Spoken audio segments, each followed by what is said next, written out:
Papa Dudut. Magandang araw po sa inyo at sa mga tulad kong avid listener ng Barangay Love Stories. Tawagin niyo na lamang po ako sa pangalang Krista. 36 years old at residente ng Marikina City. Kasama ko sa bahay ang Mr. kong si Alfred at ang dalawa naming chikiting. Pero hindi po love story namin ang isishare ko. Masasabi ko na 10 years ago ay naisip ko talaga na hindi na ako makakapag-asawa o ni boyfriend man lang dahil wala akong tiwala sa mga lalaki. Pero lagi akong hinihirita ng ate Jennifer ko na subukan ko pa rin daw na makipagkilala para naman magka-jowa na ako. Hindi naman sa hindi ako ligawin ng mga lalaki, sa katunayan ay nagka-boyfriend na rin naman ako noong college.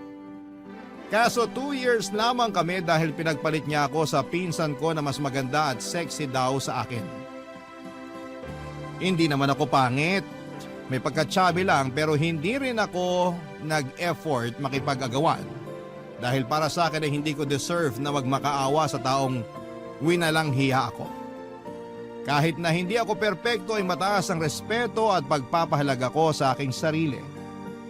Pero nasaktan pa rin naman ako noon at naladala ko yon kahit na ilang taon na ang nakakalipas. Simula noon ay ekis na talaga sa akin ang mga lalaking gustong manligaw. Mas nag-focus na lamang ako sa trabaho ng mga panahong yon at kinalimutan ko na ang pakikipag-love life, Papa Dudut.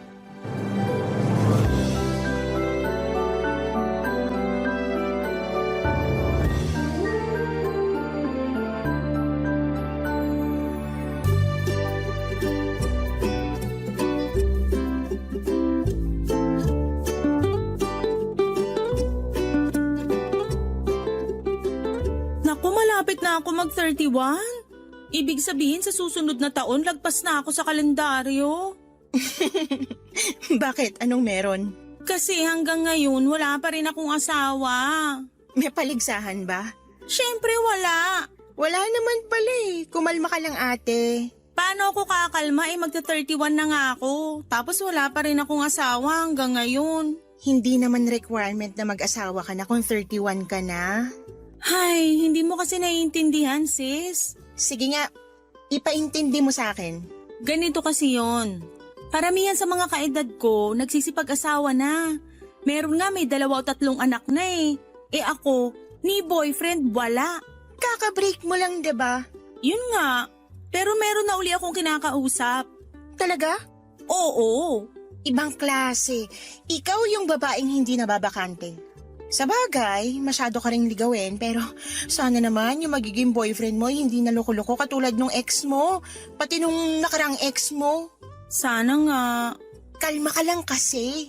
Kung marami sa mga kaedad mo yung may asawa at mga anak, meron pa rin naman yung mga katulad naming single and happy. O, ikaw pala. Anong ako? Don't tell me plano mo nang di mag-asawa niyan ha. Hoy, ipapaalala ko lang sa'yo na 26 years old ka na. College ka pa nung huling may pinakilala sa akin. Ang tagal na nun. Wala ka pa rin bang bagong natitipuhan? Wala kasi, focus ako sa trabaho ko. Hindi ka naman napapasaya ng trabaho mo. Napapasaya ako ng sweldo ko. Pero ano na, wala ka bang balak mag-boyfriend man lang? Baka nakakalimutan mo, di ka na bumabata. Hindi naman ako nape-pressure, ikaw lang ate. Kahit na, pag umabot ka sa edad kong to, maiintindihan mo yung pakiramdam na para kang nakikipaghilahan ng panahon sa kalendaryo. Kaya nga habang maaga pa lang, subukan mo na uli magjowa. Malay mo, for keeps na pala this time. Tinatamad kasi ako. Tinatamad? O takot ka lang uli masaktan? Kasama na yun. Marami akong what ifs eh. What if lokohin ulit ako katulad nung ginawa sa akin ng ex ko? What if tama ka, paano kung masaktan ulit ako? Ayoko na ulit maranasan yun. Tapos na ako sa sawi year ako. Matanong nga kita, gusto mo bang tumandang dalaga? Ate naman eh. Tigilan mo ako sa kagaganyan mo. Kung ako sa'yo, lalabas ako tuwing Biyernes ng gabi, sasama ako sa mga katrabaho kong gumimik. Alam mo namang hindi ako mahilig mag-bar. Subukan mo lang kahit minsan. Malay mo may makilala kang type mo. Kung ayaw mo naman, mag-install ka na lang ng dating app. Uso naman yun. Alam mo kung anong gusto kong gawin? Ano? Matulog. Sleep deprived kaya ako, ate. Aga-aga ng pasok ko tapos minsan late na ako nakakauwi dahil sa heavy traffic. Ang boring mo naman, girl. Whatever you say. Dapat kasi gayahin mo ko. 2 buwan lang kung mag-move on. FYI, nakapag-move on na ako. Hay nako, bahala ka. Basta, sinabihan kita. Papadudot masasabi kong may point naman si ate sa mga sinabi niya sa akin. Wala namang masama kung subukan kong makipagkilala ulit dahil matagal na rin namang nangyari yung panluloko sa akin ng ex-boyfriend ko. In fact, hiwalay na sila ng pinsan naming yon. Ewan, baka karma na nila yon sa ginawa nila sa akin pero wala na akong pakialam sa kanila. Sinubukan pa ngang makipagbalikan ng ex ko sa akin pero nek-nek niya. Kaya lang kahit naka-move on na ako ng gusto ay atrasado pa rin ako. Dahil ang dami kong nababalitaang naghihiwalay na magjowa o mag-asawa lalo na sa opisinang pinagtatrabahuhan ko. At ang madalas na rason ay third party. At ang naglolo ko ay mga jowa o asawang lalaki. Kung bakit kasi hindi na lang sila makontento sa mga karelasyon nila. O kung ayaw na nila, bakit hindi nila hiwalayan ng maayos? Gusto pa talaga nila yung mga niloloko sila. Alam kong hindi naman lahat ng lalaki ay ganon pero majority ay oo. Kaya tanong ko rin to sa mga lalaki bakit ganon? Ano bang meron? Exciting ba ang magloko? Magkasama kami ni Ate Jennifer sa apartment na nirerentahan namin at katulad ko ay single pa rin siya ng mga panahon na yon. Pero bago siya naging single ay nanggaling siya sa 2 breakup sa loob lamang ng 6 months.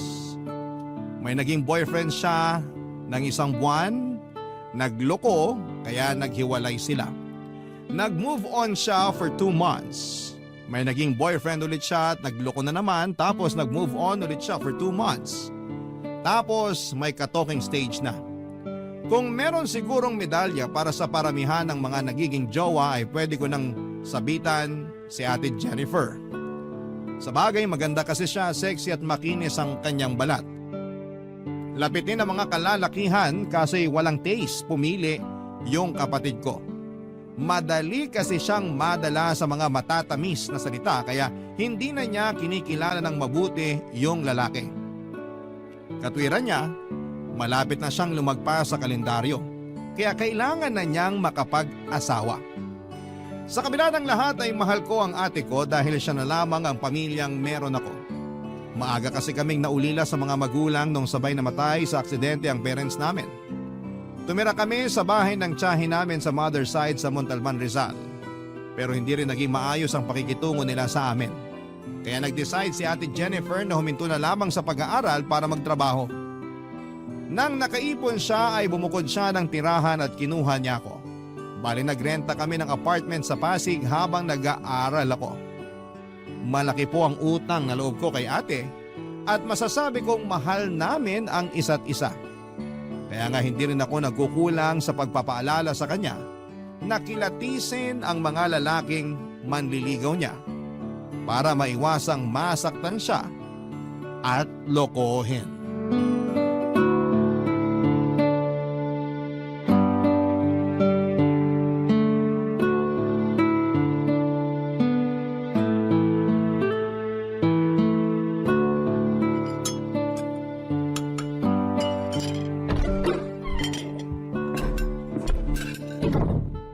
Nandito na ako.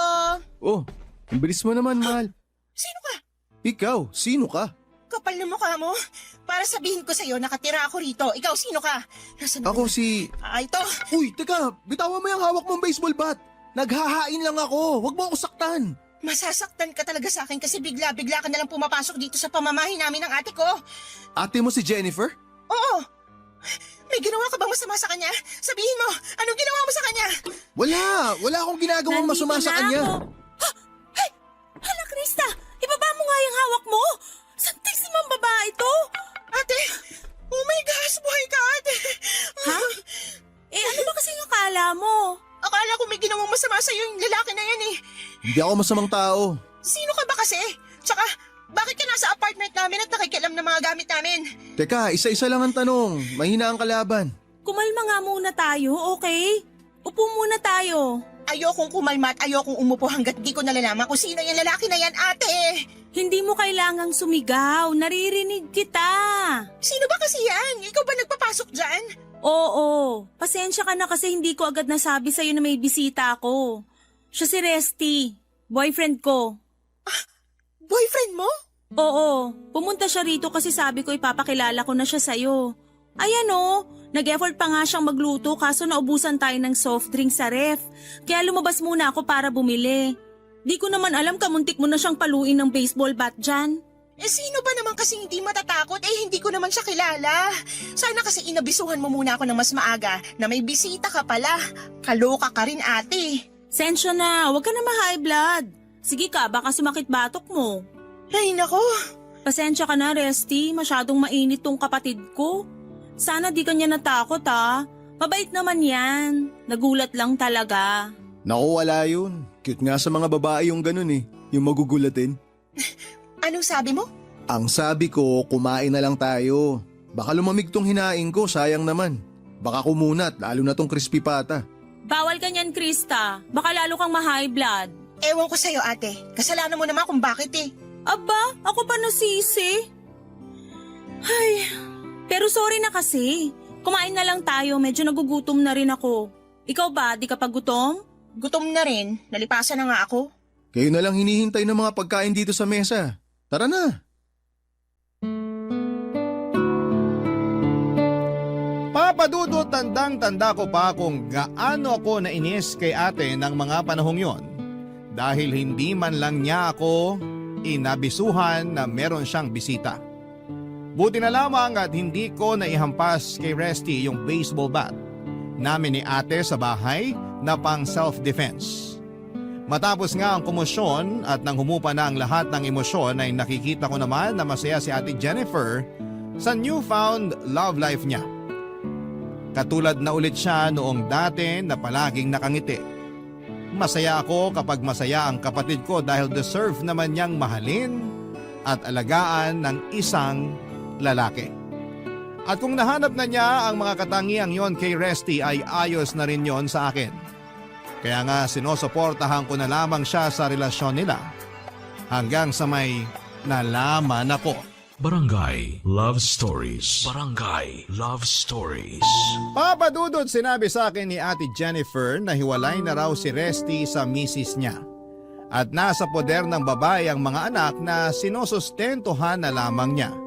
Pero dahil hindi pa annulled ang kasal nila ay lumalabas, nakabit ang kapatid ko. Kaya medyo tumaas ang kilay ko, papadudot.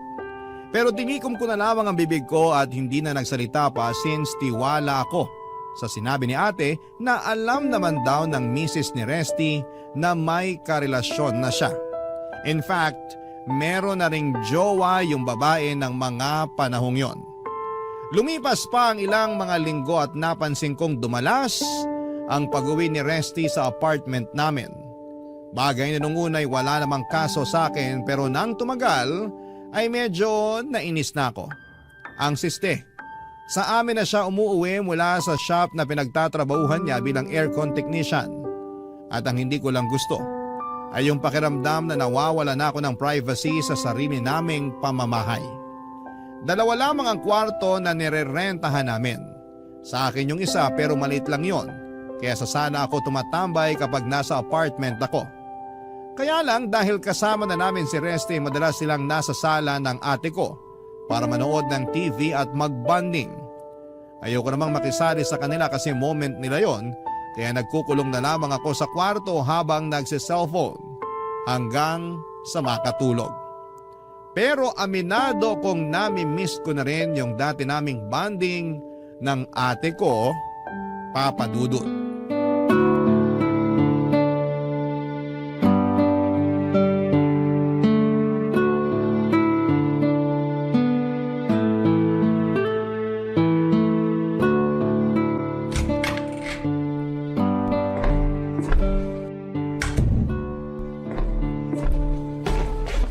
Himala, wala yata si Kuya Resty. Oo eh. Kasama niya yung mga anak niya. Birthday kasi ng panganay nila kaya sineselebrate nila dun sa bahay ng dati niyang misis. Misis niya pa rin yun kasi di pa sila annulled. Tsaka, sure ka ba talaga na walang sabit yung boyfriend mo? Tingnan mo, imbis kasama mo ngayon nandun sa pamilya niya. Birthday nga kasi ng panganay nila kaya nandun siya. Pagkatapos dun uuwi na rin naman siya. Okay na rin pala na wala si kuya rito kasi namimiss na kita ka, banding. Lagi mo na lang kasi siya kasama, nakakatampo na tuloy. Ay, wag ka nang magtampo. Matagal-tagal din naman tayong magkasama eh. Saka malaki ka na. Baka sign na to para humanap ka ng lalaking makakasama mo rin lagi. Ayan ka na naman. Pipilitin mo na naman ako mag-boyfriend. Masarap kasi magkaroon ng boyfriend, kaya humanap ka na rin. Hindi naman ako naghahanap. Kaya nga maghanap ka na. Sipagan mo kasi may itsura ka naman. Maganda ka, mana ka sa akin. Kaya sigurado ko na meron kang mabibingwit. Hay nako ate, puro ka namang ganyan. Bigla na tuloy akong tinamad na makabanding ka. Ikaw naman, pinapaalalahanan lang naman kita. Masarap kaya sa pakiramdam na magkaroon ng katuwang sa buhay. Paano mangyayari yan kung di ka nakikipagkilala?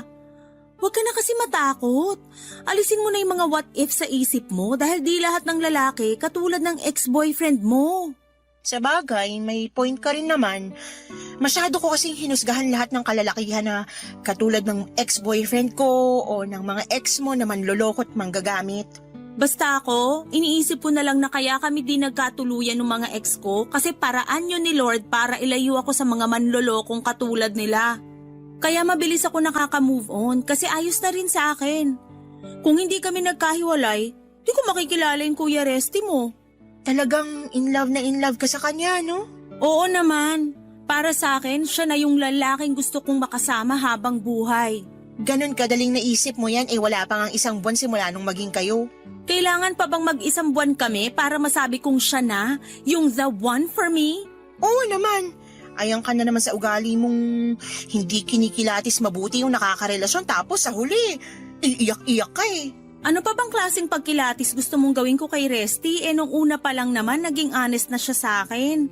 Sinabi niya na hiwalay siya sa misis niya at may mga anak sila. Para sa akin, green flag yun. Pero nag-aalala pa rin ako kasi wala pa rin kasiguruhan yung pinasok mo eh. Alam mong hanggat hindi pa napapawalang bisa ang kasal nila, hindi kayo pwedeng magpakasal. Alam ko naman yun. Pero naniniwala ako sa sinabi ni Resty na aasikasuhin din niya yung annulment papers nila ng asawa niya. Medyo gipit lang siya ngayon kasi nagsusustento siya sa mga anak nila. Pero pinag-iipunan naman daw niya. Kaya wag ka nang mag-alala. Sana nga, kasi matagal pa naman process ng annulment dito sa atin. Tapos magastos din. Baka lang mainip ka sa paghihintay kung kailan kayo pwedeng ikasal. Pangarap mo pa naman yun, diba? Oo, pero ganun talaga. Alam ko naman tong pinasok ko sa kamahal ko eh. Kaya willing to wait ako. Okay, pero wag na muna natin pag-usapan yun. Since tayo lang naman dalawa ngayon, labas tayo para kumain. Libre ko. Talaga? Gusto ko yan. Sakto, nagkikrave pa naman ako ng Korean food ngayon. May alam akong masarap na Korean restaurant, kaya magbihis ka na para makaalis na tayo. Sige, sige. Excited na ako. Papadudot kahit na sinabi sa akin ni ate na huwag na akong mag-alala. Na alam niya ang ginagawa at pinasok niya nang sagutin niya si Resty bilang kapatid ay hindi pa rin nawala yung pag-aalala ko na baka walang patunguhan ang paghihintay niya. Hindi naman sa pinangungunahan ko ang mangyayari pero ang labo kasi talaga nakasal pa rin si Resty sa asawa niya. Sabihin niyo na akong praning pero naisip ko na paano kung bigla na lamang pagdiskitahan ng asawa ni Resty ang ate ko. Ayoko mag-isip ng advance pero nakakatakot yon pag nagkataon.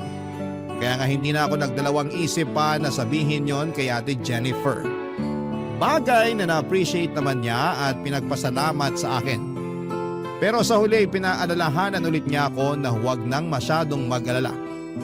Dumaan pa mga araw at nagsimula na akong mabad trip sa madalas na pananatili ni Resty sa apartment namin. Lalo na hindi naman siya malinis na tao. Ang kalat niya sa mga gamit niya. Ultimo pinagkainan ay hindi niya mahugasan. Kapag nagluluto siya para lang sa kanila ng ate ko since inaasahan na nila na kumain na ako sa labas. Si ate rin ang naglalaban ng mga damit ni Resty.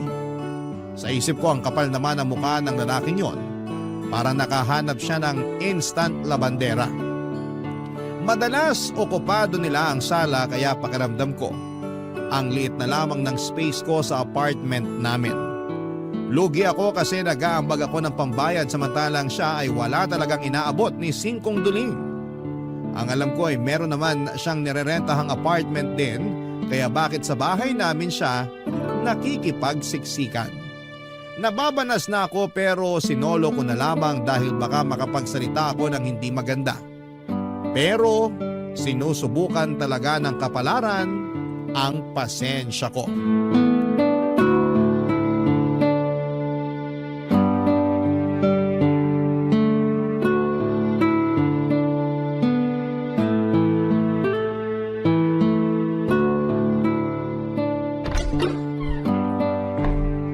Nandito na ako! O Krista, kumusta? Kuya Resty? Bakit parang nakakita ka ng multo? Ano ka ba? Ako lang to. Hindi ko lang naman kasi expected na nandito ka. Akala ko kasi busy ka sa mga anak mo eh. Tapos na birthday celebration ng anak ko. Nagkataon lang na kinabukasan, may Children and Parents Day sila sa school, kaya pumunta kami ng mama niya. Nasan pala si ate? Lumabas lang, may binili. Okay. Sige, pasok na ako sa kwarto. Teka Krista, sandali lang. Ha? Bakit? Napapansin ko kasi kapag tayong dalawa lang, lagi kang umiiwas. May problema ka ba sa akin? Wala naman akong problema sa'yo, kuya. Sana nga, ganun talaga. Sa amin ng ate mo, sa relasyon naming dalawa, may problema ka ba? Since natanong mo na rin naman, sige, sasagutin ko na. Yung totoo, wala naman sanang problema sa'yo. Sa relasyon nyo, okay kayo ni ate, kumbaga, swak kayo sa isa't isa. Nakikita ko naman kung gaano kanya kamahal at ganun ka rin naman sa kanya. Pero naisip ko lang kasi na hindi ba dehado kapatid ko dahil kasal pa kayo ng asawa mo? At may ganyan pa kayong ganap, yung bang kapag kailangan kayo ng mga anak nyo, aakto ulit kayo na parang mag-asawa pa rin. Tsaka, may plano ka bang pakasalan si ate? Kasi kung wala, aba... Sandali, kumalma ka lang. Sorry, nadala lang ako. Naiintindihan ko naman, kaya nga willing akong sagutin mga tanong mo. Pero, pwede bang maupo ka muna? Huwag kang sumandal dyan sa pinto. Tabihan mo ako rito sa sofa. Ha? Hindi na, ayos lang ako dito. Kanina pa ako nakaupo sa opisina eh. Gusto ko naman tumayo muna. Sure ka? Kasi maluwag naman tong upuan, no? Kasyang-kasya ang makurba mong balakang. Anong sinabi mo? Pakiulit nga. Ang sabi ko, ang sexy mo. Pasensya na pero hindi ko gusto yung sinabi mo. Sa totoo lang ang bastos ng dating. Oh, relax ka lang. Hindi naman kita binabastos. Masyado mo lang binibigyan ng kulay yung sinabi ko. Tsaka, bakit ka ganyan? Yung ibang babae nga natutuwa pag sinasabihan silang sexy pero ikaw nagagalit. Kaya siguro wala ka pa ring boyfriend kasi... For your information, ibahin mo ako sa mga babaeng sinasabi mo. Ang tawag doon, pagiging conservative. One more thing, walang kinalaman yon kung bakit wala pa akong boyfriend. Personal choice ko yon, kaya wag kang magsalita dyan na parang kilalang kilala mo na ako. Bakit ka ba nagagalit? Pinapaupo lang naman kita. Ibig sabihin nun, concerned ako kasi ayoko mangalay ka dyan kakatayo. At sinabi ko ng ayos lang ako, 'di ba? Sana doon palang tumigil ka na. Uupo naman ako pag nangalay mga binti ko, hindi mo na ako kailangang sabihan, no? Tingin mo sa akin, bata? Grabe ka naman, sobrang init naman ang ulo mo. Hindi mainit ang ulo. Bakit nakaharang ka sa pinto, Krista? Ate, ikaw pala. Dahil nandyan ka naman, tulungan mo na lang ako magbuhat nitong bitbit kong soft drinks. Dami kasi. May promo dun sa pinuntahan kong convenience store kaya bumili na ako ng 2 buy 1 take 1. Grabe naman, parang pang 2 linggong supply natin to ah. 2 linggo ka dyan, pang-4 na araw lang yan. Favorite kaya ng Kuya Resty mo yung soft drinks kaya nga dinamihan ko na. Di ba, baby ko? Oo, baby ko. Lika nga rito, payakap nga ako. Buti pa tong baby ko di masungit. Di tulad ng isa dyan. Papadudot, hindi na nasagot ni Resty yung mga tanong ko sa kanya. Pero wala na akong pakialam pa. Hindi ko na rin kasi nakontrol ang bibig ko kaya napagsalitaan ko na siya matapos niyang magkomento ng ganon. Kahit boyfriend siya ng ate ko ay wala pa rin siyang karapatan kasi hindi naman kami close. Oo, suportado ko ang relasyon nila pero naiilang pa rin ako sa presensya niya. Saka tama ba yung magkomento siya tungkol sa pisikal na katangian ko? Parang hindi niya girlfriend ang ate ko eh. Para sa akin ay napakawalang respeto niya sa ate ko at sa akin mismo. At panghuli ay pagod na akong manahimik pa. Ayokong isipin niya na ayos lang sa akin na pagsalitaan niya ako ng mga ganon dahil hindi lamang ako umiimik. Pero matapos ang pagkakataon na yon, ay hindi pa tumigil si Resty sa pagkomento ng kung ano-anong magagandang katangian na nakikita raw niya sa akin. Lalo na sa katawan ko. Ewan ko kung hindi niya ba naiintindihan yung pagsaway ko sa kanya nung unang beses niyang ginawa yon o sadyang nangaasar lamang siya. Akala niya yata katulad ako ng ibang babae na madadala sa mga papuri. Tulad ng sinabi ko ay mataas ang respeto at pagpapahalaga ko sa sarili ko. Hindi ko kailangan ng validation mula sa ibang tao. Lalo na sa kanya. May pagkakataon na namamanyakan ako ng sobra sa tingin niya at nahuli ko pang dinidilaan niya ang labi niya. Matapos akong sabihang sexy at malaman daw ang puwetan. Kaya nga nag-decide akong sabihin yon sa ate ko. Pero hindi ko akalain, Papa Dudut, na sasabihan niya ako ng filingera at mang-aakit ng boyfriend ng my boyfriend. Barangay Love Stories. Barangay Love Stories. Papa Dudut, masakit po sa akin na sabihang filingera at mga akit ng ate ko lalo pat walang katotohanan ng mga sinasabi niya laban sa akin. Bukod sa hindi ako ganong klase ng babae ay mahal ko ang ate ko at hindi ko siya kayang saktan ng ganon at higit sa lahat ay hindi ko tipo yung mga lalaking malisyosong tulad ni Resty. Kung hindi lang ako nasaktan, nainis din ako kaya hindi lang ako nasaktan, nainis din po ako at nainsulto. Yun kasi ang unang beses na nagsalita ng ganon sa akin si Ate Jennifer at ni sa hinagap ay hindi ko naisip na posible kaming mag-away dahil lamang po sa isang lalaki. Kaya nga napansin ko na lamang na ang lapad ng ngisi sa akin ni Resty pagkatapos ng usapan namin yon ni ate. Siguro expected niyang hindi ako kakampihan ng ate ko kasi na-brainwash na niya. Nanggagalaiti ako ng araw na yon pero pinakalma ko pa rin ang sarili ko. Baka kasi lalong lumala ang iringan namin ng kapatid ko nang dahil lamang sa boyfriend niya. Kaya lalo akong nag-set ng boundaries. Hindi na ako nakikipag-usap sa kanilang dalawa kapag nasa apartment ako. Hindi na rin ako lumalabas ng kwarto at madalas ay nagpapalipas ako sa place ng friends ko para namang hindi sila makitang dalawa.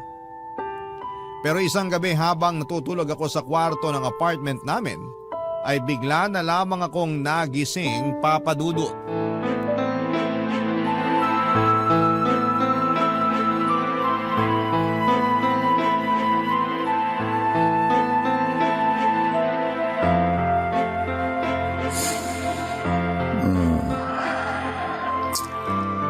Kinis talaga. At ang bango pa. Lambot talaga ng hita mo, Krista. Ang sarap sigurong halik-halikan ito, no? Masubukan nga. Anong ginagawa mo? Wala pa, gagawin pa lang sana. Hahalikan ko sana tong hita mo eh. Kasi nanggigigil ako. Kaso, nagising ka eh. Lumayo ka nga sa akin! Bakit mo ako sinipa sa mukha? Ate Jennifer! Ilong ko. Ate! Huwag ka nga maingay. Tinadya ka mo na nga ako sa mukha eh. Nakuha mo pa mag-iskandalo. Anong nangyayari rito? Bakit ka sumisigaw, Krista? Ha? Resty! Napano ka? Bakit dumudugo yung ilong mo? Paano di dudugo? Tinadya ka nito. Magaling mo kapatid yung ilong ko. Ano? Bakit mo ginawa yun sa Kuya Resty mo, Krista? Seryoso ba yan? Mas concerned ka pa sa nangyari sa demonyong yan? Pero di mo man lang ba itatanong kung bakit ko ginawa yun, ate? Ano ba kasing dahilan mo? Yung boyfriend mo kasi, ginapang ako! Ginapang? Anong ginapang? Anong ginawa mo sa kapatid ko, Resty? Wala akong ginagawa sa kanya. Siya nga itong may ginawa sa akin eh, oh. Tingnan mo, nagdudugo ilong ko, oh. Punasan mo nga yung ilong mo, dali! Gamitin mo yung damit mo tapos tumingala ka para hindi na lalong tumulo. Ate, nahuli ko siya na nasa paanan ko. Hahalikan niya na sana yung mga hita ko kaso bigla ako nagising. Pero hindi ganyang klaseng tao si Resty. Anong hindi? Ginawa niya na nga sa akin. Huwag mo sabihin na mas kinakampihan mo pa yung boyfriend mo kaysa sa akin na kapatid mo, ate. Kitang-kita naman na bayolente ka. Ako yung nasaktan mo kaya tama lang nakampihan ako ni Jennifer. Huwag ka nang sumabad, manya ka. Akala mo ba hindi ko napapansin mga tinginan mo? Mga salitaan mo na ang lakas makabastos? Pinagsakasabi mo, imahinasyon mo lang yon. Lasing ako kaya akala ko ikaw si Jennifer. Mali pala yung napasok kong kwarto. Oo, ngayon matino na ako. Nawala kalasingan ko dahil sa tadyak mo. Oh, yun naman pala eh. Lasing lang Kuya Resty mo, hindi niya sinasadya yung nangyari. At talagang naniniwala ka sa lalaking yan, ate? Kasasabi ko lang na ang manyak niya tumingin at nakakabastos din magsalita. Ikaw naman kasi may kasalanan. Sana kinandado mo kwarto mo para hindi nagkamali ng pinasok si Resty. Saka tungkol naman dyan sa mga sinasabi mong manyak tumingin at bastos magsalita, tama ang kuya mo, imahinasyon mo lang yun. Baka akala mo lang gusto ka ng boyfriend ko kaya nag-iimbento ka na lang dyan. Ate Jennifer naman! Ako yung agrabyado dito, ako yung kapatid mo kaya ako dapat yung kampihan mo. Hindi sa lahat ng pagkakataon kakampihan kita. Saka wag kang ang feeling agrabyado dyan. Simpleng issue pinapalaki mo. Simpleng iso ba yung muntik na akong gahasain ng boyfriend mo? Hoy, malaking paratang yan ha. Hindi kita pinuwersa o kung anuman. Hindi ka rin nasaktan. Kaya saan ang galing yung sinasabi mo? Tsaka bakit naman kita pag-iinteresan? Hindi naman kita gusto. Baka akala mo may gusto ko sa'yo. Hoy, nagkakamali ka para sabihin ko sa'yo, loyal ako dito sa ate mo. Kapal talaga ng mukha mo! Ikaw ang makapal ang muka. Tama naman si Resty, akala mo may gusto siya sa'yo pero ang totoo, ikaw ang may gusto sa kanya. Ate naman! Akala mo di ko napapansin mga panakaw mong tingin sa boyfriend ko? Wala akong gusto sa boyfriend mo. Hindi ako naniniwala sa'yo. Nung una pa lang sinabihan na kita na humanap ka ng iyo at wag na wag mong agawin yung akin. Napakalandi mo! Papadudot, nagkapatong-patong na lamang ang lahat ng tampo at sama ng loob ko kay Ate Jennifer at sumabog na nga ng gabing yon. Sino ba naman kasing matinong kapatid ang kakampihan ng karelasyon niya na muntik ng pagsamantalahan ng kapatid niya? Kaya nga sobra ang galit at dismayado ko ng husto kay ate dahil sa ginawa niya sa akin. Pakiramdam ko ay nawala na ako ng kakampi at tagapagtanggol sa sarili naming pamamahay. Takot na takot ako ng gabing yon kaya hindi rin ako nakatulog ng mas maayos. Kinabukasan ay kinausap nila ako at tumingin ng tawad si Resty dahil hindi naman daw niya talaga sinasadya. Lasing siya kaya hindi niya napansin na kwarto ko yung napasok niya. Nasa impluwensya lamang siya ng alak at bahagyang nawala sa sarili. Pinagsabihan din ako ni ate na kung ikinandado ko raw ang kwarto ko ay hindi makakapasok doon ng boyfriend niya. Akala ko ay magsusori si ate Jennifer sa mga sinabi niya sa akin nung nakaraang gabi pero nagkamali ako. Mukha silang napilitan lamang na kausapin ako kaya nasabi ko sa sarili ko na hindi na talaga ako dapat magtagal sa apartment namin. Ang masakit lang ay mukhang ako talaga ang dapat umalis dahil apartment yon ng ate ko. Hindi nga ako nagkamali dahil nung sumunod na araw, kinausap ako ni ate Jennifer para sabihin kailangan ko ng bumukod kasi may plano na silang magsama ni Resty ng permanente. Hindi na ako nakipagtalo pa dahil pagod na ako. Sa halip ay sumang-ayon na lamang ako at mabuti na lang dahil una nang inalok sa akin ng kaibigan kong babae na samahan ko siya sa nirerentahan niyang kwarto dahil mag-isa lamang naman siya doon. Umalis ako sa amin kahit na malaki pa rin ang tampo ko kay ate Jennifer. Hindi ko pa rin kasi matanggap na mas pinili niya ang Resty na yon kesa sa akin na sarili niyang kapatid. Mabilis na lumipas ang 3 buwan. Nagkabati na rin naman kami ni ate. Nawala na rin yung tampo ko sa kanya lalo na nung nag-reach out siya sa akin para humingi ng tawad after 2 months. At kahit late na niyang na-realize yun ay hindi ko rin naman siya natiis. Sa katunayan ay binibisita ko pa rin si ate sa apartment namin pag wala ang kinakasama niya.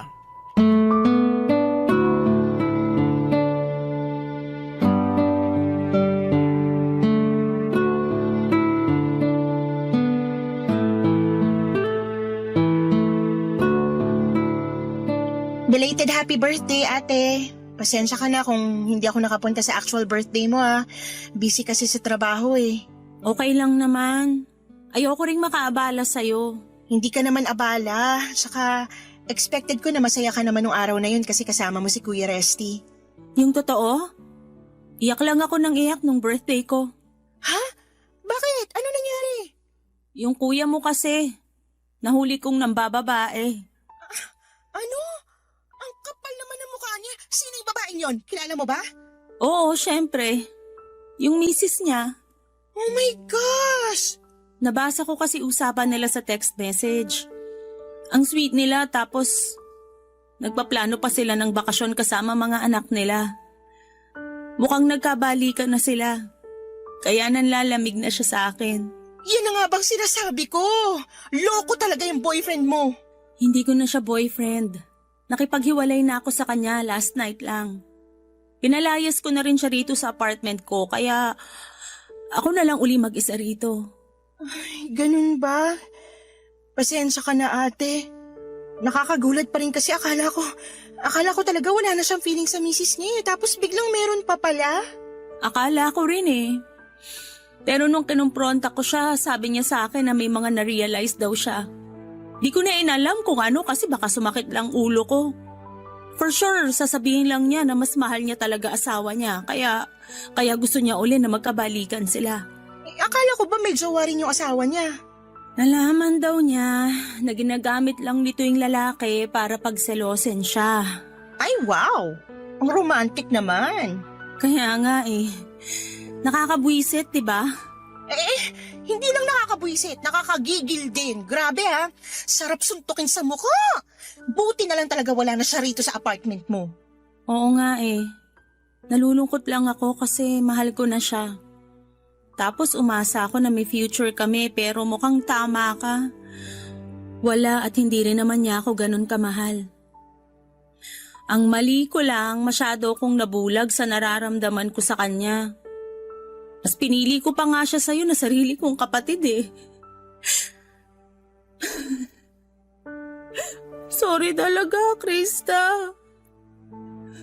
Sorry kasi di ako naniwala sa sinabi mo noon. Dapat ako yung nagtanggol sa'yo kasi ate mo ko, kaso hindi. Pinagbintangan pa kita at sinabihan ng kung ano-anong masasakit na salita. Tapos pinalis pa kita sa apartment natin para lang makasama ko yung mokong na yun. Nakaraan na yun, ate. Tsaka, napatawad na rin kita. Hindi naman kita kayang tiisin kasi mahal kita eh. Nahihiya pa rin ako sa'yo kasi hindi ako naging mabuting ate. Lahat naman nagkakamali.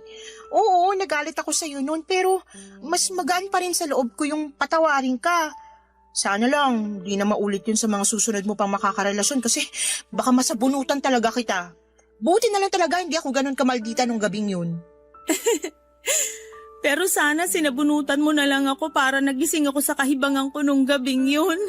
Pero naisip ko sana yung boyfriend mo na lang sinabunutan natin eh, para nadagdagan sugat niya sa ilong. Hoy, bayolente ah! Siyempre! Oh, wag mong sabihin na pinagtatanggol mo pa rin yun. Hindi na no, kaya nga pinalayas ko na siya rito. Anong akala niya sa akin magmamakaawa sa kanya? Nek-nek niya. Yan ang gusto ko sa'yo, matapang ka talaga. Pero mas matapang ka. Narealize ko nga mga sinabi mo sa pagmamadali kong makapag-asawa. Kung ano tuloy ugali ng mga lalaking nagiging boyfriend ko. Dapat kasi kinikilala ko munang mabuti, hindi ako nagmamadali para iwas din sa pagkakamali. Apply mo na lang yan sa susunod para hindi ka na masaktan. Sige, pero saka na yon, ayoko munang mag-boyfriend. Wow, may lagnat ka ba? Wala naman, bakit? Bago kasi yan sa pandinig ko eh, yung ayaw mo na munang mag-boyfriend. Not so you. Ewan ko sa'yo. Basta. Salamat kasi pinatawad mo ko. Salamat dahil nandyan ka. Walang anuman, basta tandaan mo nandito lang ako. Hindi lang tayo mag-ate, mag-best friend din tayo. Naiiyak tuloy ako. Hoy, huwag ka nga umiyak. Lumabas na lang tayo para kumain. I-celebrate na natin birthday mo dahil hindi mo deserve umiyak sa isang manloloko. Papadudot lumabas kami ni Ate Jennifer para kumain sa paborito niyang restaurant kung saan kami nagkwentuhan, nagtawanan at nag-iyakan. Hinayaan ko lamang siyang ilabas ang lahat ng sama ng loob niya para naman wala na siyang daladala sa dibdib niya. Kahit naman kasi papaano'y minahal niya pa rin ang Resty na yon. Nung pauwi na kami, sinabi ni ate na malulungkot na naman siya. Sa pag-uwi niya kasi mag-isa lamang siya sa apartment. Kaya nga nag-decide akong sumama sa kanya.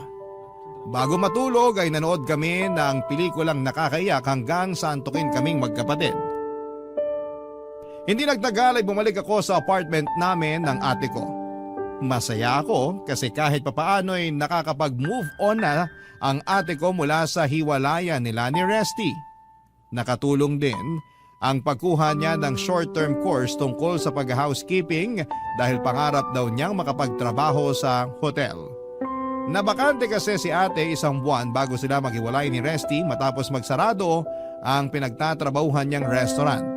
Masaya naman ako dahil nakikita ko nag-i-enjoy siya sa ginagawa niya. Sa kasalukuyan, papadudot ay nasa Germany na ang ate Jennifer ko dahil nakakilala siya ng isang mabait na aliman na siyang napangasawa niya. Tapos doon sila nakatira ngayon pero lagi pa rin naman kaming nag-uusap ni ate sa video call. Masasabi ko na mas naging close kami ngayon kahit na milya-milya na ang layo namin sa isa't isa. Tapos ako naman ay nakapag-asawa na rin sa katauhan ni Alfred at nandito na kami ngayon sa Marikina. Last year ay nag-resign na ako sa pinagtatrabahuan kong opisina dahil inaasikaso ko ang plano naming negosyo ng mister ko habang hands-on sa mga anak namin. Kahit simple lang ang buhay namin, masasabi ko papadudot na masaya ang buhay namin. At yun ang lagi kong pinagpapasalamat sa Diyos. Hanggang dito na lamang po papadudot ang sulat ko at maraming salamat po. Sakaling mapili po ninyong i-area ang storya ng buhay namin ng ate ko. Sana'y kinapulutan po ito ng aral at inspirasyon ng mga kabarangay natin. God bless sa programa ninyong Barangay Love Stories, ang inyong kapuso at kabarangay forever, Krista. Dear Papa Dudut, una sa lahat ay hayaan niyo po muna akong batiin ng maligayang Kapaskuhan ang inyong mga tagapakinig. Ako nga pala si Sam, 47 years old at isang nursing assistant. Masasabi ko na naging mabait sa akin ang Panginoon noong kabataan ko dahil hindi niya ako binigyan ng mga mabibigat na problema.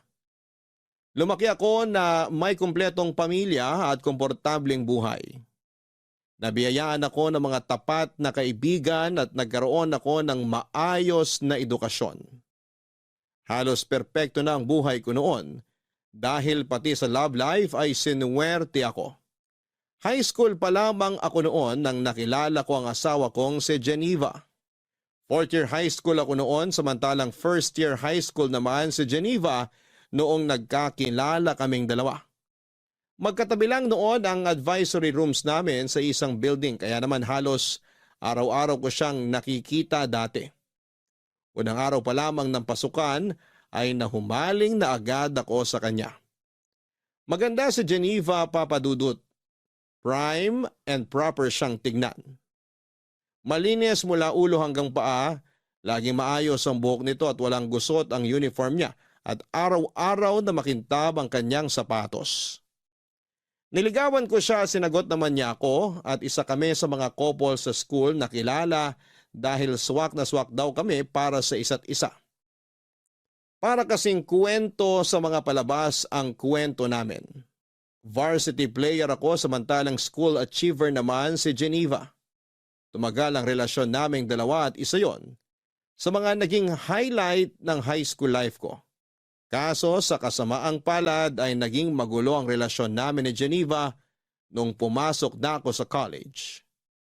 Mabilis na nag-mature ang perspective ko sa buhay samantalang nagpaiwan naman si Geneva. Nagbago ang standards ko dahil na rin sa bagong environment na pinasukan ko. Sa huli nag-decide kami dalawa na maghiwalay na lamang dahil sa magkaiba naming priority sa buhay. Pero hindi doon natapos ang love story namin, Papa Dudut. Fast forward after 15 years. Muli nagtagpo ang landas naming dalawa ni Geneva habang nakabakasyon ako sa Baguio.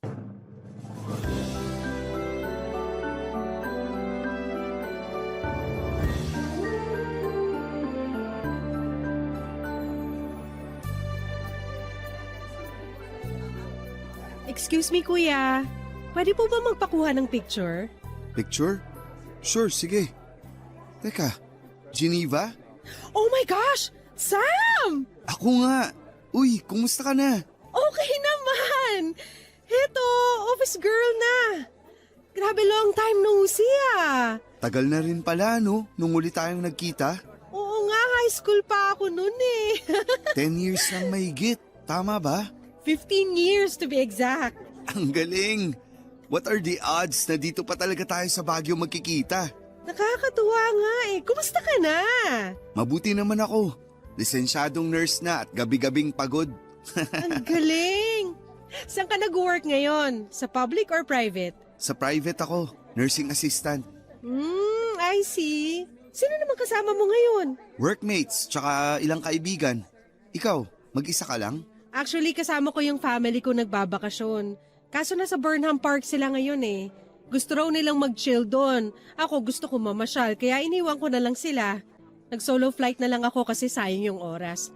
Marami kaya akong gustong pasyalan dito sa Baguio. Ilang araw ba kayong magsastay dito? 2 days lang. Last day na namin ngayon. Balik na kami sa Manila mamaya. I see. Kami naman, kararating lang namin. 3 days kami rito. Nice! Nakakit na ba kayo sa Benguet? Sa may strawberry farm? Hindi pa, pero plano namin pumunta dun mamaya. Punta kayo kasi in season ng strawberry ngayon. Pwede kayo mag-strawberry picking.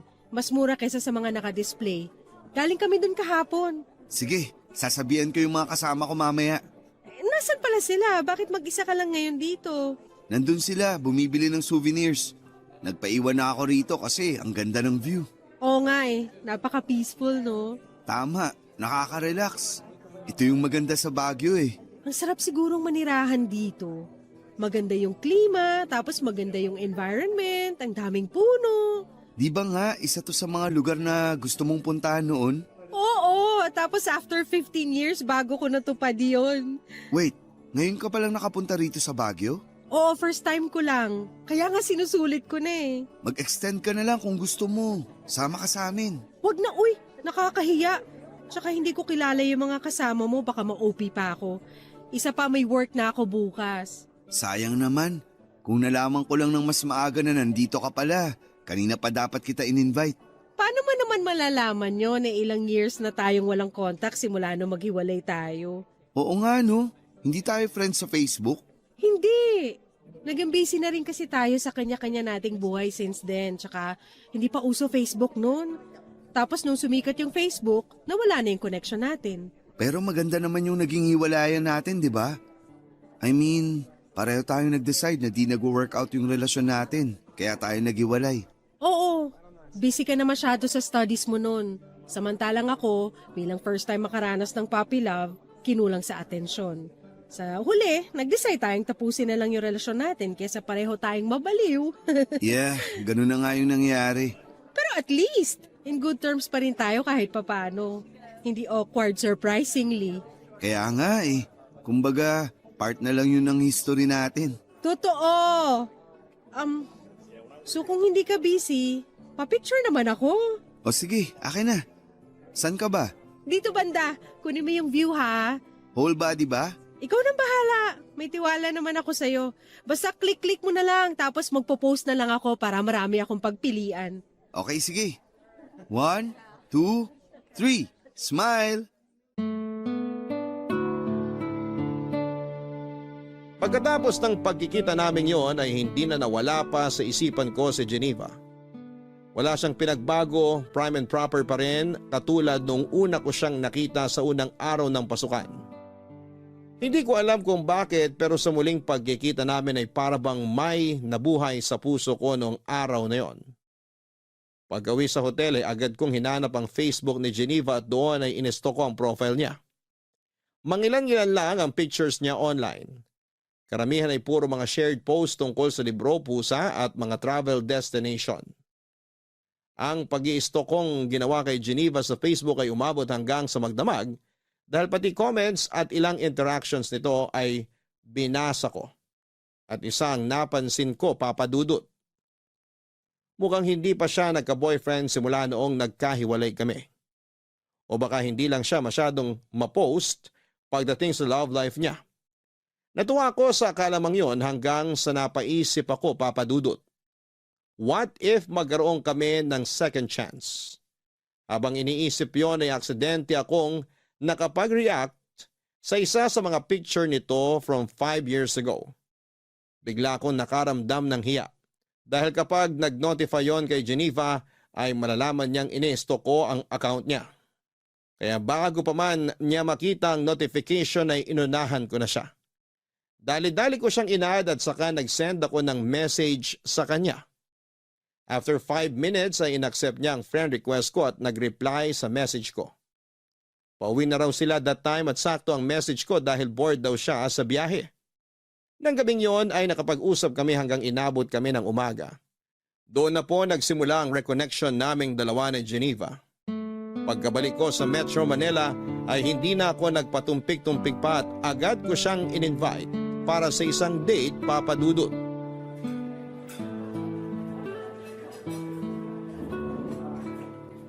Eto, idagdag mo na sa bill. Wag na, ako na. Total ako naman yung nag-invite for dinner. Hindi, I insist. Hati na lang tayo sa gastos. Pagbigyan mo na ako kahit ngayon lang. Ikaw na lang taya sa sunod. Okay, sige. Bahala ka. Maganda rin yung style mo, ha? Anong ibig mong sabihin? Ganyan ba style mo para makakuha ng second date? Hindi Kung gusto ko ng second date, mag-i-invite ulit ako. Hindi ko nahihintayin na yung babae ang mag-aya ng date. Bakit? Gusto mo ba ng second date? Wala namang kaso sa akin kahit ilang dates pa yan. Single naman ako eh. Ikaw, baka may problema sa'yo. Baka mamaya may girlfriend ka pala dyan tapos nakikipag-date ka pa sa ibang babae. Don't worry, wala akong girlfriend. Bakit naman? Ewan ko, baka napagod na rin ako sa dating scene. Hirap mag-alaga ng relasyon lalo na kung di naman nag-work. Minsan, akala mo compatible kayo ng partner mo, pero pagtagal, marirealize mo na hindi pala kayo swak. Well, part yun ng pakikipag-date eh. Trial and error, kumbaga. Kung hindi nag-work, wala kayong magagawa. Pero for me, nasa pag-aalaga yan ng dalawang tao.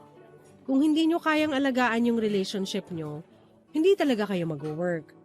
Kaya nga sabi nila, huwag kang pumasok sa relasyon kung hindi ka pa ready. Kasi sa relasyon, give and take yan. Hindi pwede yung isa lang yung nagmamahal. Hindi pwede yung isa lang yung nag-e-effort. Parang pagsasayaw lang din yan. Para magkaroon kayo ng rhythm, kailangan nasa parehong tempo kayo. Parang ang lalim naman ng pinanghuhugutan ng mga sinabi mo. May failed experiences na rin naman ako pagdating dyan. Kaya marami na rin ako natutunan.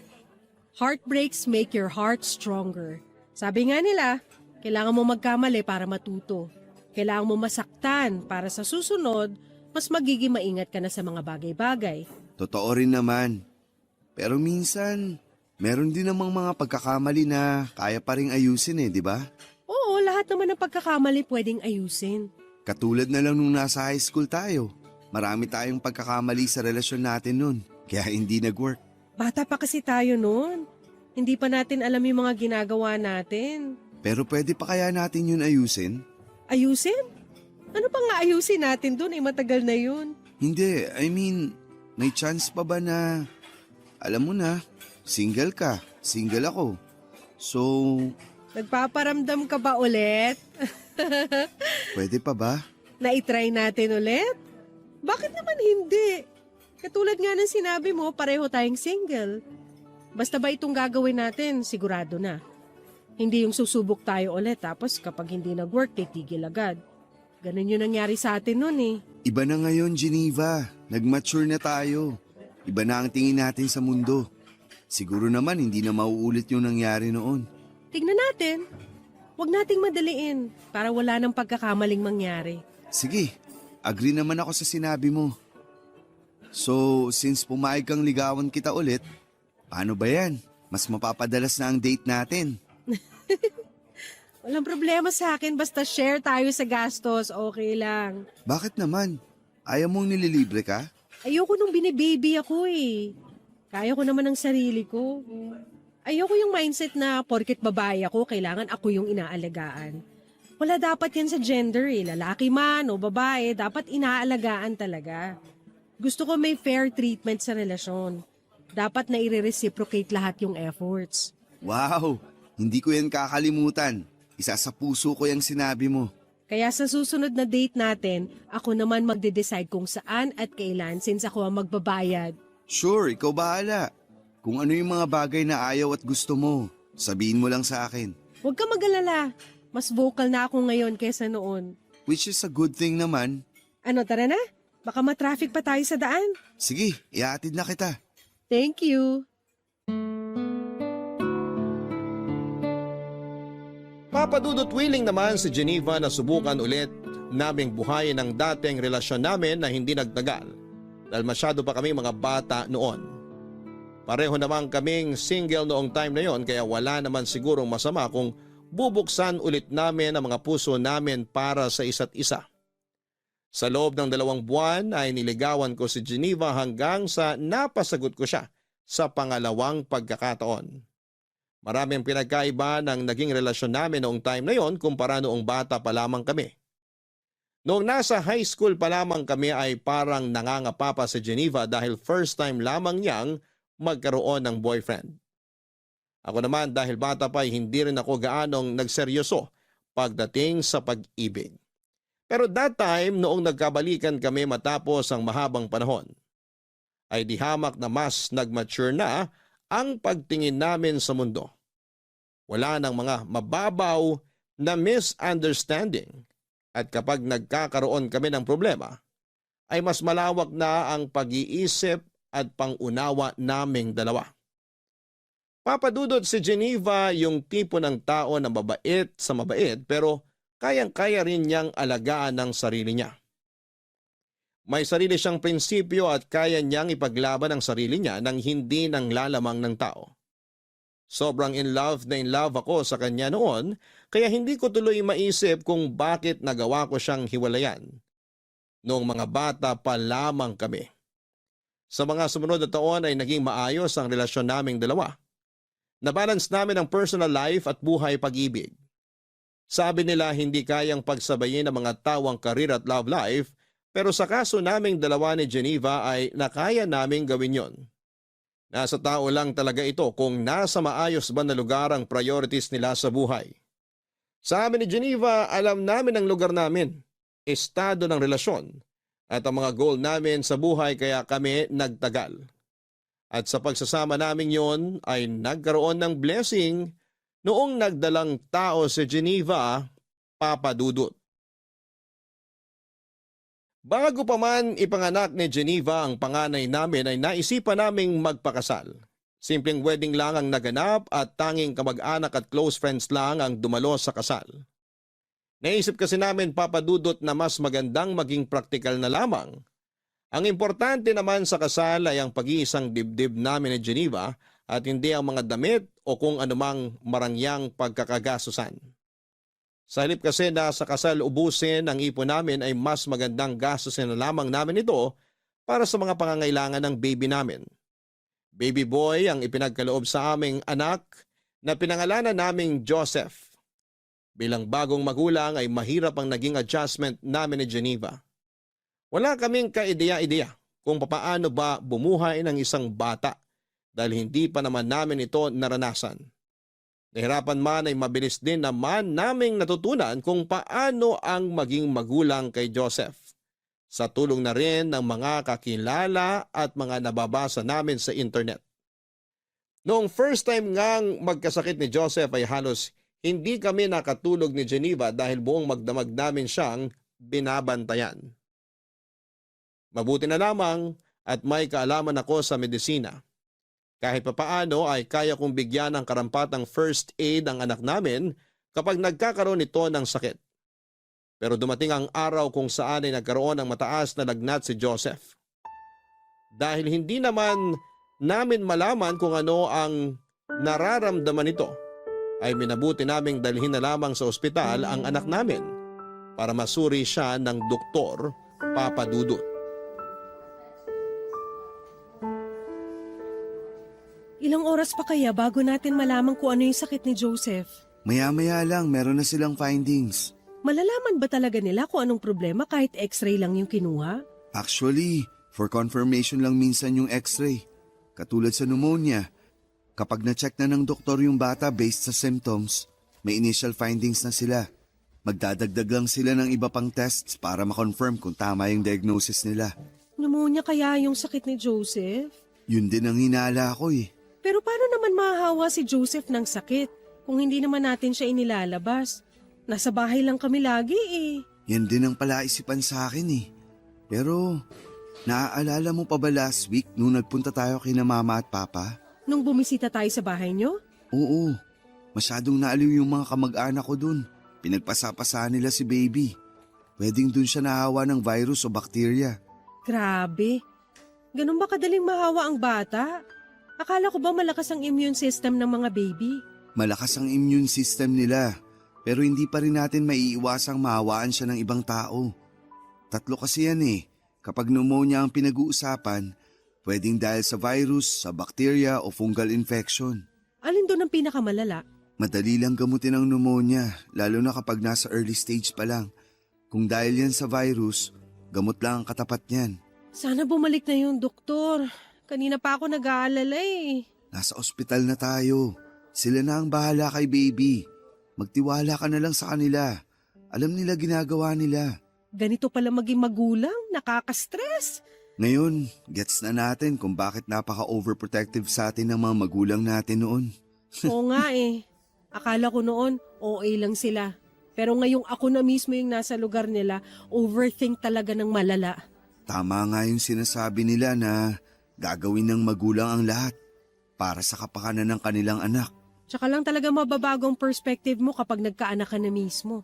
Sa susunod, mas maging maingat na lang tayo pagdating kay Joseph. Huwag muna natin siyang iharap sa maraming tao. Lalo na ngayon, ang daming sakit na nagkalat dyan. Mahirap din namang sisihin yung mga kamag-anak mo kasi first time lang din naman nilang makita si Joseph nung nagpunta tayo dun. Oo, gets ko rin naman sila. Hindi ko naman sila sinisisi. Hindi ko lang din kasi inaasahan na mahahawaan siya ng sakit dun. Next time, alam na natin kung anong gagawin. Nangangapa pa tayo eh. Kaya hindi talaga maiiwasang magkaroon ng pagkakamali. Hirap talaga kapag may buhay nang nakaasa sa'yo. Nasanay na ako dyan. Marami ng buhay ang inasa sa akin sa ospital eh. Siyempre, nurse ka. Pero iba pa rin kapag buhay na ng kadugo mo yung nakaasa sa'yo eh.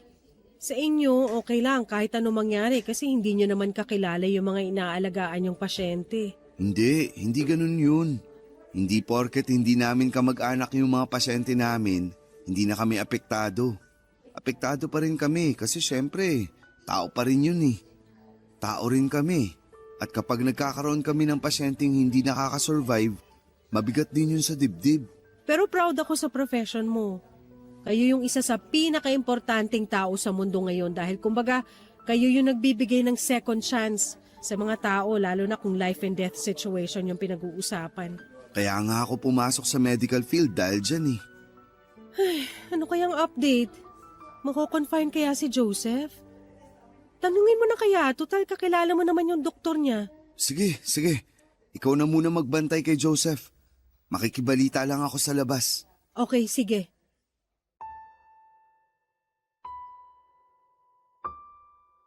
Lumabas na pneumonia nga ang sakit ng anak namin, Papa Dudut. Agad naman siyang ginamot ng doktor at mabilis na bumaba ang lagnat nito. Pagka-discharge ay niresetahan kami ng gamot para ipagpatuloy ito sa bahay. Akala namin noon ay magiging okay na ang bata dahil malaki ang tiwala ko sa doktor na tumingin sa kanya. Pero sa mga sumunod na araw ay biglang bumalik ang lagnat nito at mas lumala pa ang estado ni Joseph. Overnight ay bigla itong nahirapang huminga at nagsimulang magsusuka. Mataas din ang heart rate niya at nung nagsimulang mag-iba ang kulay ng balat nito ay itinakbo na namin siya kaagad sa ospital. Pagdating sa ospital ay natagalan pa bago natignan si Joseph dahil tinawagan pa nila ang doktor nito. Wala pang isang oras ay ibinalita na sa amin ng doktor na papunta na pala sa septic shock ang bata. Ginawa raw nila ang lahat ng makakaya nila pero sa uli binawian na ng buhay si Joseph. Noong time na yon ay ayaw mag-sink in ng balitang yon sa isipan ko. Sobrang in denial ako dahil nitong nagdaang araw ay okay na ang baby namin. Sa sobrang pagkabigla ay parang tumigil ang mundo ko. Hindi nag-function ang utak ko at saka ko na lamang na-realize na totoo nga ang nangyari noong nakita kong halos mapaupo na sa sahig ng ospital sa Geneva habang umiiyak.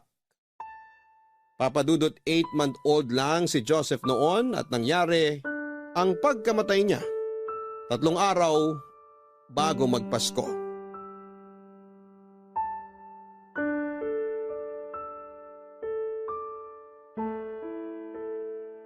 Geneva, okay ka lang? Hindi. Hindi ako okay, Sam. Bukas na ang libing ng anak natin, paano ako magiging okay? Ayaw mo bang magpahinga na muna? Maaga pa tayo bukas. Hindi ako pagod. Buong araw lang naman ako nakaupo rito sa tabi ng kabaong ni Joseph eh. Bakit ko kailangan magpahinga? Baka lang gusto mong magpalit muna tayo ng pwesto. Ako muna magbabantay dyan. Para kung gusto mong mag-unat ng katawan o kumain, maligo, matulog. Ilang araw ka ng puyat eh. Hindi ako aalis dito. Hindi ko iiwan ang anak ko. Geneva. Ano bang gusto mong gawin ko, Sam? Hayaan mo na muna ako rito. Gusto ko pa makasama ang anak ko, bakit ba? Concerned lang naman ako sa kalusugan mo eh. Ayoko magkasakit ka. Mas maganda nga yun eh, para mamatay na rin ako. Geneva naman. Ginawa ko naman lahat eh. Naging maingat naman akong ina. Naging maalaga naman ako. Hindi naman ako nagpabaya eh. Oo, alam ko. Naging mabuti kang nanay kay Joseph. Alam ko yun kasi nakita ko mismo kung papaano mo inalagaan ang anak natin. Pero bakit? Bakit wala na siya? Bakit nakahiga na siya sa kabao ngayon? Dapat sinunod ko na lang yung kutob ko. Dapat itinakbo ko na agad siya sa ospital na bumalik yung lagnat niya. Wala kang kasalanan sa nangyari. Hindi mo naman alam eh. Yun nga yung point, Sam. Dahil sa kabobohan ko, namatay ang anak ko. Hindi mo kasalanan yung nangyari, Geneva. Huwag mong sisihin sarili mo. Kung may dapat mang sisihin, ako yun.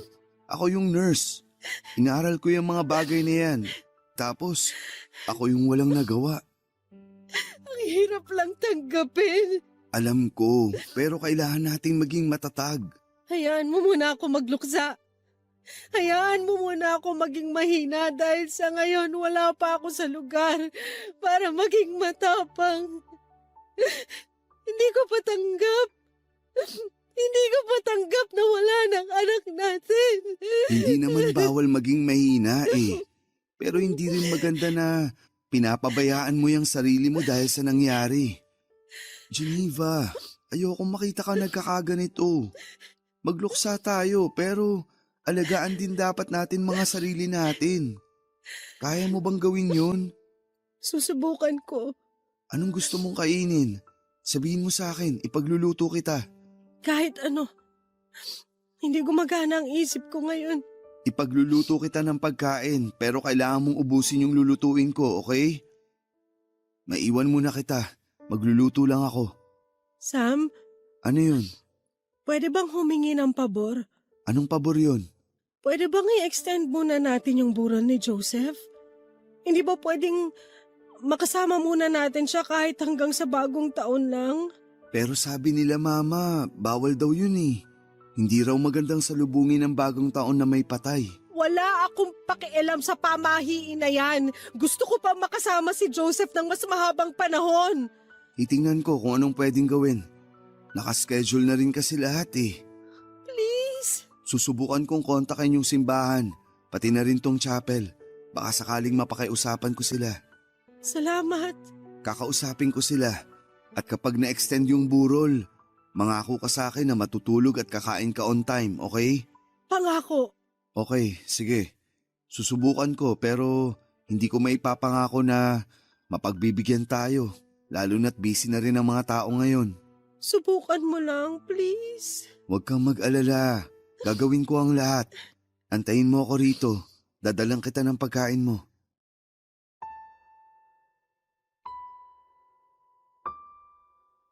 Malaki ang naging epekto ng pagkawala ni Joseph sa relasyon naming mag-asawa, Papa Dudut.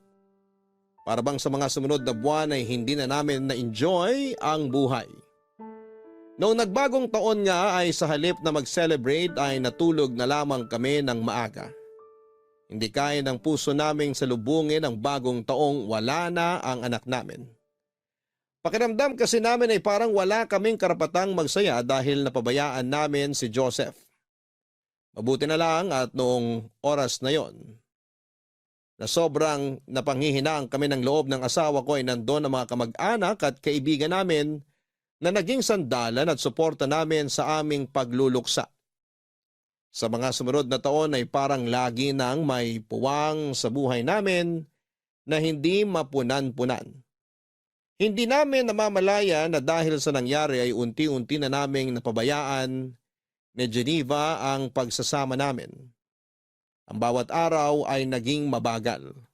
Saka na lang kami napapanatag tuwing natutulog kami dahil yon lang yung time na hindi namin nararamdaman ang sakit ng pagkawala ng anak namin. Pero tuwing gumigising kami, agad din kaming binabalot ng lungkot. Matagal bago namin natanggap ang katotohanan na matagal bago namin napatawad ang mga sarili namin. Sa mga panahon na nagluluksa kami, ay nalayo ang loob sa akin ni Geneva. Nagbago ang ugali nito. Naging malungkutin siya at tahimik at doon ko napansin na nagpatuloy ang pagkasira ng pamilya namin simula noong namatay si Joseph, Papa Dudut. Dahil sa mababang moral naming pareho ni Geneva, napabayaan namin ang buhay namin bilang mag-asawa. Parang bumabangon na lamang kami para gawin ang mga dapat gawin. Ako mismo ang nakasaksi kung papaano unti-unting nawala ang ningning sa dating masayang mga mata ng asawa ko. Inamin sa akin ni Geneva na para bang wala na raw purpose ang buhay niya. Trabaho niya ang maging ina sa anak namin pero hindi man lang daw niya nagawa yon ng maayos. Siyempre, Papa Dudut, hindi ko hinayaang ganon ang maramdaman ni Geneva. Araw-araw kong pinapaalala sa kanya kung gaano siya kabuti at kagaling na ina. Walang may gusto sa nangyari at kahit anong pagsisisi pa ang gawin namin ay hindi na nito maibabalik pa ang buhay ni Joseph. Kung sabayan ko si Geneva sa kanyang kalungkutan ay hindi maghihilom ang mga sugat namin. Kaya ako na ang kusang bumangon para tulungang makatayo at makabalik sa dati ang asawa ko. Bilang padre di pamilya, ayoko maging ang asawa ko ay mawala sa akin kaya ginawa ko ang lahat para sabay naming magamot ang sugat sa pareho naming puso. Ipinangako ko sa sarili ko na hindi ko hahayaang hilahin kami pababa ng trahedyang nangyari sa buhay namin. Ako ang nagsilbing motivation ni Geneva para magsimula ulit at hindi ako pumayag na hindi ko maibabalik ang dating Geneva na malakas, matapang at puno ng positibong pananaw sa buhay.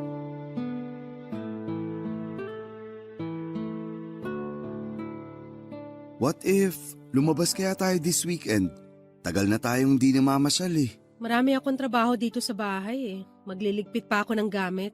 E di sa susunod na weekend, kung kailan hindi ka busy, sabihin mo lang sa akin para makapagpaalam ako sa trabaho. Wag na. Wala pa ako sa mood magsaya ngayon. Tulungan na lang kita. Ano ba yung mga ginagawa mo? Nagliligpit ng ano? Basta. Tapos na akong kumain, maiwan na kita rito ah. Maliligo pa ako. Sandali, tapos ka na? Hindi man lang nabawasan yung pagkain sa pinggan mo ah. Hindi ako masyadong gutom. Wala akong gana. Kahapon yan din ang sinabi mo. Wala nang nutrients na nakukuha yung katawan mo. Kaya lagi kang walang gana sa ibang bagay eh. Sam, alam natin ang dahilan kung bakit wala akong gana sa buhay ngayon. Alam ko, pero hanggang kailan mo gagawin to? Hanggang kailan mo planong parusahan yung sarili mo dahil sa nangyari? Hanggat kailan ko gusto. May problema ba ron? Oo, marami. Hindi maganda tong ginagawa mo sa sarili mo. Sabi mo magluksa ako hanggat kailan ko gusto. Hanggang ngayon nagluluksa pa rin ako sa pagkamatay ni Joseph. Ngayon bawal bang gawin yon? Hindi naman yun ang ibig kong sabihin. Ilang buwan na yung lumipas. Kahit sana naman may makita akong improvement. Huwag mo akong pangunahan sa mga nararamdaman ko kasi hindi mo alam kung ano yung araw-araw na tumatakbo sa isipan ko. Nawalan din ako, Geneva. Masakit din para sa akin yung nangyari. Oo, anak mo siya. Nakasama mo siya ng 8 buwan, pero ako mas mahaba ang pinagsamahan namin ni Joseph dahil dinala ko siya ng 9 na buwan bago natin siya nakasama. Magkaiba tayo ng nararamdaman, Sam. So ano to? Kompetensya na kung sino yung mas matagal na kasama ng bata? Ikaw naman na nagsimula eh. Hindi porket tanggap mo na wala na si Joseph, ibig sabihin nun ay matatanggap ko na rin yung nangyari. May kanya-kanya tayong proseso ng pagluluksa at magluluksa ako hanggat kailan ko gusto. Hanggat nabubuhay ako, hindi ko matatanggap na wala na ang anak ko. Sorry, hindi kita pinipilit na tanggapin ang nangyari. Hindi rin totoo na nakamove on na ako mula sa pagkawala ni Joseph. Ako rin naman, may mga panahon na nagsisisi ako, nangihinayang. Siguro nga, totoo na mas masakit para sa iyo yung nangyari dahil mas mahaba yung naging pagsasama niyong mag-ina. Literal na ikaw ang bumuo sa kanya eh. Gusto kong maghili ang puso mo at kung hindi ka pa ready, okay lang. Katulad nga ng sinabi ko noon, walang mali sa pagiging mahina. Walang mali sa pagiging malungkot pansamantala. Pero hindi pwedeng manatili ka na lang na mahina at malungkot dahil hindi ka makakaahon sa kinaroroonan mo kung habang buhay mong dadali ng sakit. Nasasaktan ako tuwing nakikita kitang nagkakaganito. Araw-araw, ipinapanalangin ko na sana bumalik na tayo sa dati kasi namimiss ko na yung asawa ko. Pasensya ka na. Hindi ko naman ginusto na ganito yung maramdaman ko eh. Sobrang sakit lang talaga para sa akin. Sorry, alam ko pati ikaw nasaktan din sa nangyari. Sorry kung bigla na lang ako nag-shutdown. Susubukan ko. Susubukan ko, Sam. Salamat. Gusto ko na ulit makita yung babaeng matapang at independent na nakilala ko. Gusto ko nang bumalik yung dating Geneva. Hindi man ngayon pero sana makita ko na ulit siya. Salamat sa pag-intindi. Maiwan na kita. Matutulog ka na ba pagkatapos mong maligo? Oo, sana. Pagod na tong katawan ko. O sige, magpahinga ka na. Pero bukas, pwede mo ba akong samahan? Saan? Sa simbahan. Matagal ka nang di nagpupunta sa simbahan. Samahan mo ako bukas. Okay, sige. Sasamahan kita.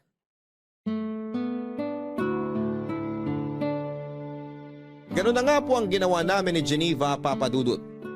Nagtulungan kami para makabangon mula sa nangyari sa aming pamilya. Pilit naming kinalimutan ang masamang pangyayaring yon sa buhay namin at sinubukan itong ibaon na lamang sa nakaraan sa pamamagitan ng paggawa ng bagong memories. May times na nagkakaroon kami ng relapse, lalo na tuwing may mga importanteng okasyon sa buhay namin at naaalala naming hindi na kami kumpleto. Pero time heals, ika nga nila. Dahil unti-unti ay natanggap din namin ang katotohanan na wala na talaga si Joseph. Nag-focus ako sa trabaho para makalimot samantalang si Geneva naman ay naghanap ng mga bagong pagkakabalahan para maibsan ang kanyang pangungulila. Thankfully ay nagkaroon ng magandang balita sa buhay namin matapos ang mahabang kalungkutan noong nalaman naming buntis si Geneva. Sobrang saya naming pareho dahil nagkaroon kami ng second chance para maging magulang ulit. That time, babae naman ang naging anak namin, Papa Dudut, at pinangalanan namin itong Lorraine. Sa pagkakataong yon, ay doble-doble na ang ginawa naming pag-iingat para sa pangalawang anak namin. In-spoil namin siya sa lahat ng bagay, ginawa namin ang lahat para hindi na maulit pang nangyari kay Joseph. Kaunting kagat lang ng insekto o lamok ay agad naming ginagamot ang bata. Mapaubo man o sipon, sakit ng tiyan at kung ano-ano pang tipikal na sakit ng bata ay nagiging okay na kami pagdating doon dahil ayaw na naming maulit pa ang nangyari noon. Sa kabutihang palad ay napalaki naman naming maayos na bata si Lorene sa sumunod na 9 na taon, Papa Dudut.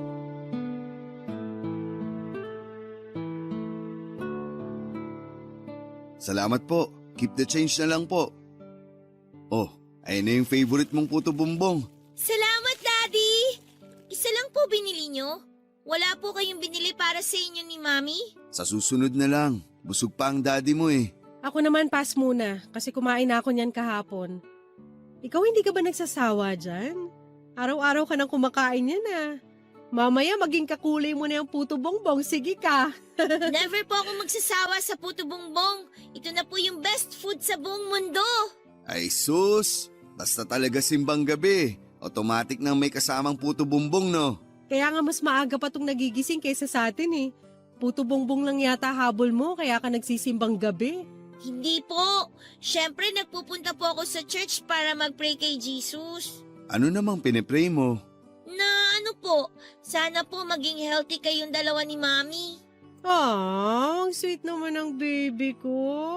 Alam mo ba na kapag nakompleto mo raw ang simbang gabi, magagrant yung wish mo ngayong Pasko? Talaga po? Oo. Kaya po siguro hindi natupad yung hiling ko last year kasi hindi natin nakumpleto yung simbang gabi. Teka, hindi ba natin nakumpleto yung last year? Hindi yata. Hindi ko na rin maalala eh. Hindi po natin nakumpleto. Nakasulat po yun sa diary ko, kaya alam ko po yun. Last year po kasi, may work po sa hospital si Daddy. Tapos, puyat ka rin po, Mami. Kaya po hindi tayo nakapunta. Tanda mo pa talaga yun? Opo, kaya please po, kumpletuhin natin tong simbang gabi ngayon para naman po makahiling po ako sa Pasko. Ano bang hiling mo sa Pasko? Secret po. Baka po hindi magkatotoo eh. Sabihin mo na. Promise ko, kukompletuhin natin ngayon ang simbang gabi para magkatotoo yung wish mo. O sige na nga, sasabihin ko na nga po. Ang hiling ko po ngayong Christmas, sana po magkaroon na ako ng baby brother. Gusto mo pa magkaroon ng kapatid? Opo, palagi ko po yung pinagpe-pray bago ako matulog eh. Ayaw mo bang maging only child? Para ikaw lang ang princess namin? Gusto ko po nang may kalaro ako eh. Ang boring po sa bahay kapag pareho kayong busy ni Mami. Hayaan mo, ako na lang magiging playmate mo. Ayoko po. Gusto ko po baby brother. Lagot ka, gusto pa raw ng isa oh. Kasalanan mo to eh. Sinabi mo pa kasi na kailangang humiling kapag nakumpleto yung simbang gabi. Napasubo tuloy tayo. Hindi ko naman alam na kapatid pala ang gusto nito. Kala ko, laruan o gadget lang yung wish niya. Para sana magka-idea ako kung anong ireregalo ko sa kanya sa Pasko eh. Paano ko ibabalot yung baby niyan? Paano ka makakabuo ng baby na aabot sa Pasko? Yun ang problema. Eh di next year na lang. Seryoso ka? Siraulo ka talaga. Bakit? Ayaw mo na ba? Hindi sa ayaw. Ang tanong, kaya ko pa ba? Magpo-42 na ako next year. Hindi na kaya ng katawan ko magkaanak ulit. Ikaw na lang kung gusto mo. Eh kung pwede lang sanang magbuntis ang lalaki, ako na lang yung magbubuntis. Daddy, Mami, naririnig ko po kayo. Okay lang naman po kung hindi na ako pwedeng magkaroon ng kapatid.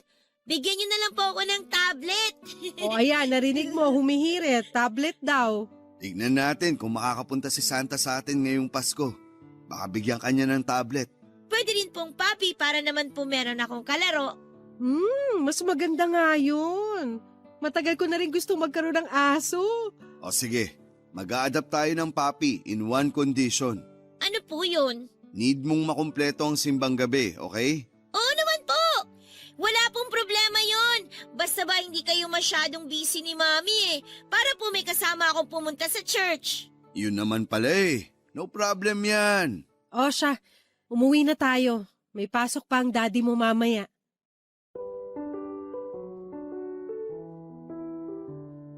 Simula pagkabata, Pasko na ang pinaka-paborito kong holiday sa buong taon. Yun kasi yung panahon kung kailan overwhelming ang saya na nararamdaman ng buong pamilya namin. Pakiramdam namin ay napaka-positibo ng lahat. Puno ng energy at lahat ng tao'y masaya at nagdiriwang.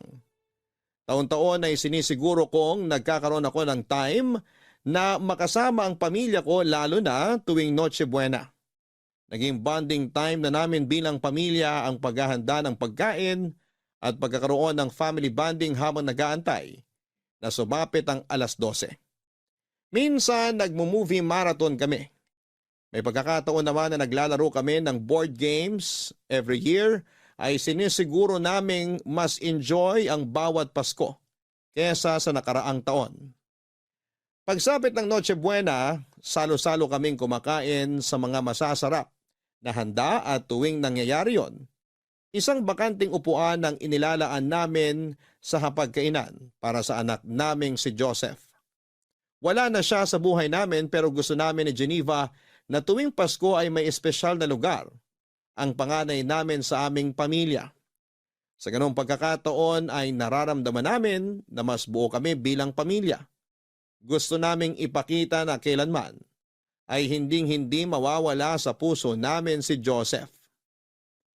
Pero papadudot ang hindi ko inaasahan noong taong yon. Sa halip na isang bakanting upuan lang ang kailangan kong ihanda sa pagsapit ng Pasko, ay 2 upuan pala ang mababakante sa mismong araw ng Noche Buena. Katatapos lang ng simbang gabi noon, tuwang-tuwa si Lorraine dahil sa wakas ay makakapag-wish na siya dahil nakumpleto na niya ang pagsisimba simula noong nagsimula ang simbang gabi. Dala ang paborito ni Lorraine na puto bumbong ay pauwi na kami noon at nagdesisyon na kung ano ang mga pelikula na papanoorin namin buong araw habang naghihintay para sa Noche Buena. Nakahanda na rin ang grocery list ni Geneva dahil marami siyang planong lutuin noong araw na yon. Sobrang saya ko noon dahil kompleto ang pamilya ko. Wala kaming problema, wala kaming inaalala. Ang mga regalo namin para sa isa't isa ay nakabalot na at naghihintay na sa bahay. Nakaredy na rin ang mga pailaw na sisindihan namin pagsapit ng hating gabi. Habang binabagtas namin ang daan pauwi, at nakikinig sa mga classic na Christmas songs, ay isang pick-up ang biglang bumangga sa sasakyan namin. Napuruhan ang likod ng sasakyan kung saan ay nakaupo si Lorraine. Pagkaramdam ko sa impact ng banggaan ay biglang lumubog ang puso ko. Agad na pumasok sa isipan ko ang anak ko. Natakot ako para sa kanya at biglang nanumbalik ang bigat ng puso ko 9 years ago nung nabalitaan kong patay na si Joseph. Ayokong mangyari ulit yon, papadudot, pero yon ang nasa isip ko habang nagpapaikot-ikot ang sasakyan namin. Kahit nahihilo ay agad akong lumabas ng sasakyan para i-check ang anak ko. Duguan nito at wala ng malay. Agad ako nagsagawa ng first aid samantalang tumawag na noon ng tulong si Geneva. Mabilis kaming nakarating sa ospital at doon ay agad na binigyang lunas ang anak namin. Sam, okay ka na ba? Oo, na-dislocate lang tong braso ko pero hindi na kailangang operahan. Mabuti naman. Ikaw, okay ka lang ba? Wala ka bang sugat? Wala, may ilang galos at pasalang ako. Malaking tulong yung suot kong seatbelt kaya hindi ako napuruhan. Salamat sa Diyos at okay ka lang. Si Lorraine? Wala pa siyang malay. Natahi na yung sugat niya sa braso. Tinamaan siya ng bubog eh. Kinukunan na siya ng CT scan ngayon para malaman kung may internal damage ba siya. Diyos ko, bakit ba ito nangyari kung kailan magpapasko? Kasalanan ko to eh. Aksidente yung nangyari at wala kang kasalanan dun. Huwag mong sisihin ang sarili mo. Maayos na naging pagpapatakbo mo ng sasakyan. Kung may kailangan managot, dapat yung pick-up yun. Hindi nagminor sa intersection yung driver eh. Ano palang balita tungkol dun? Kumusta yung mga sakay ng kabilang sasakyan? Wala naman daw napuruhan sa kanila. Nakausap ko yung driver. Nandito rin sila sa ospital ngayon. Maya-maya may pupuntang pulis dito para mag-imbestiga. Gusto ko silang makausap. Nasaan sila?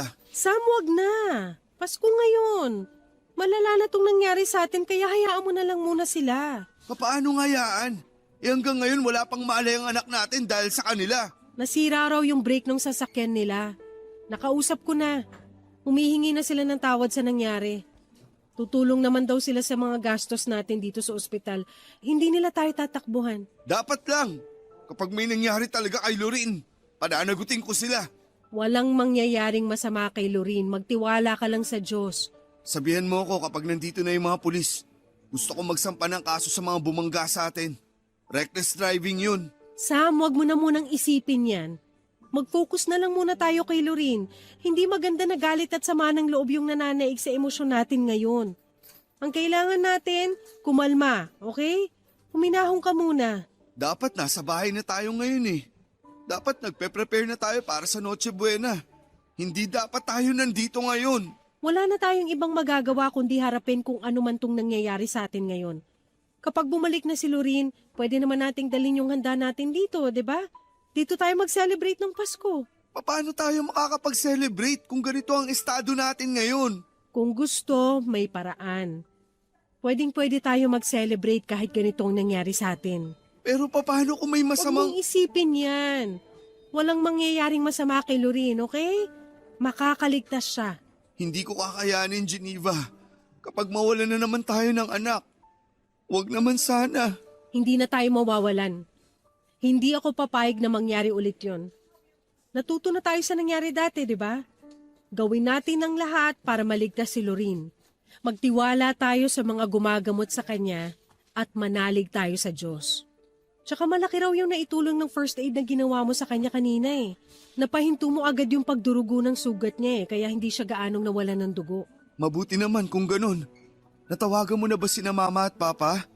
Alam na ba nila yung nangyari? Oo, na-update ko na sila. On the way na raw sila. Nagpadala ko ng damit para makapagbihis tayo. Sabihan mo silang mag-ingat. Oo, papaalalahanan ko ulit sila mamaya. Halika na, pumunta na lang muna tayo sa kwarto ni Lorin. Doon na tayo maghintay. Sige. Ikaw, wala bang masakit sa'yo? Magpacheck ka muna kaya. Okay lang ako, walang masakit sa akin. Sure ka? Oo, na-check mo na ako kanina, di ba? Gusto ko lang makasiguro. Huwag mo na akong alalahanin. Okay na okay ako. Nang gabing yon ay sa ospital na kami nag-celebrate ng Pasko. Malaki pa rin ang pasasalamat ko dahil kahit sugatan ay kumpleto at safe na ang pamilya ko. Labis-labis ang pasasalamat ko sa Panginoon noon dahil okay ang anak ko. At hindi ito nagkaroon ng internal injury na unang ikinabahala ko, Papa Dudut.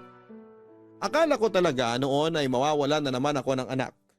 Kapag nangyari yon ay hindi ko na talaga kakayanin. At baka mabaliw na lamang ako.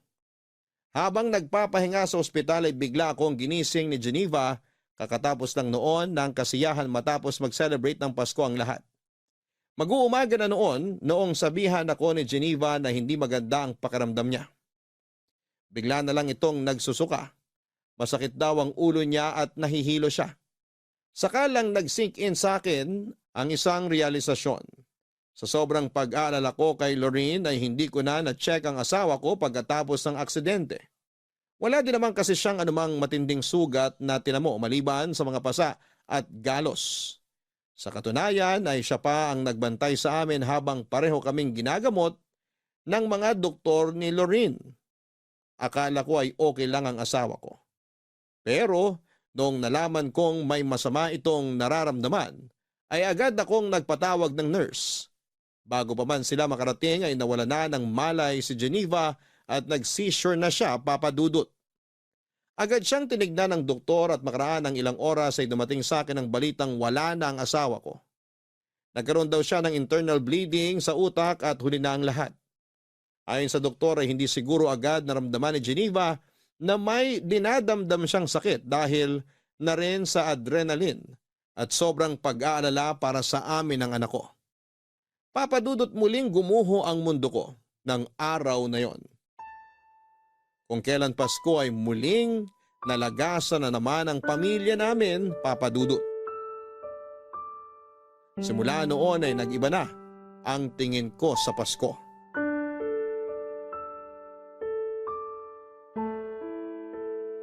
Daddy, sisindihan ko na ba yung kandila para kina Mami at Kuya Joseph? Okay, sindihan mo na. Pe-prepare ko lang tong Bake Mac.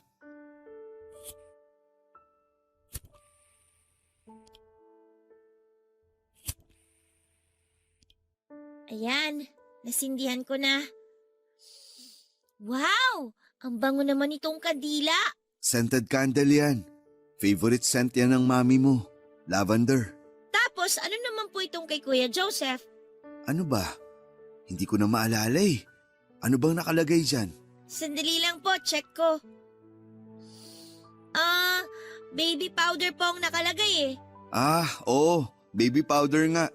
Ano, amoy baby ba? Parang medyo sweet siya, Daddy. Parang amoy ng cologne. Talaga ba? Opo. Daddy, tulungan ko na po kayo dyan. Ano po bang pwede kong ayusin? Ilagay mo na yung mga plato sa table. 4 lahat yan ha. Okay po. Akin na lang tong reindeer na plato. Tapos sa inyo naman po yung may Santa Claus. Tapos para kay Mami naman tong plate na may snowman. At kay Kuya Joseph naman yung may design ng Christmas tree. Eh yung upuan nila Mami at Joseph, naayos mo na ba? Hindi pa po, pero isusunod ko na po, Daddy. Ayan, complete na. O heto, ready na rin yung pagkain natin. Maupo ka na. Sige po. Ang konti lang ng food natin ngayon, Daddy, no? Tayo lang naman ang kakain eh. Ano, kain na tayo para makanood tayo ng fireworks mamaya. Sige po.